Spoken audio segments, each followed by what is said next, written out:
I think the worrying thing about facial recognition technology is that it is dangerous when it does not perform well, and it's dangerous when it performs well. And what I mean by that is right now the error rate for a lot of facial recognition systems for recognizing non-white subjects is much, much higher than it is for recognizing white subjects. And what that means is a non-white subject runs a much greater risk of being misidentified and having someone who's not a suspect being pulled into contact with law enforcement, which is often dangerous, more dangerous for non-white people than for white people.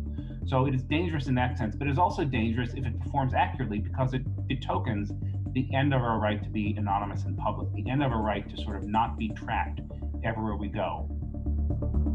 I was watching what was happening in China, especially in Xinjiang in Western China, with the construction of that surveillance state there. One of the things I came to realize is that they are no more technologically advanced than America or Australia. We have that same technology. We have that whole architecture of control. So the question to me is, what are the democratic practices we need? What are the regulations we need in place to not become China? Because it's not a technological problem that I'm writing about. It's a regulation problem and it's a democracy problem. If we decide we want to have this technology, if our community decides that the risk to privacy from facial recognition is worth the ease with which it affords police the ability to identify subjects, then we should have some sort of say over how it's used, over who gets to see it, over how long data is stored, so that we don't just allow the state through complacency and inaction to really build up a complete record of our movements and give them the ability to track us anywhere we go.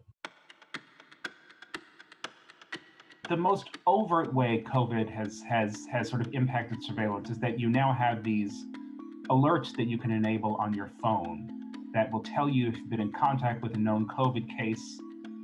Those are optional in the States. I believe that in other places, in South Korea and Japan, they're, if not mandatory, then strongly encouraged. And I think that the people trust the government with that information in a way they may not trust it with other information. You know, as skeptical as I am of surveillance technology, there is a public health argument for that, provided that that information is accessible and used by public health departments and only public health departments and not law enforcement.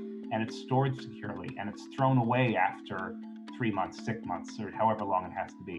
We may not have a clear picture of what's happening with our data, but we have the democratic means and processes to find out and to claw back our data and to compel companies and governments to not do with our data what we don't want them to do, even if we have less privacy than we once did. And I just think it's important every time you're confronted with a piece of technology that could store your data, that can reveal something about you, that you make an affirmative decision to use it and you not allow sort of cynicism and complacency to bring about a world that you don't want.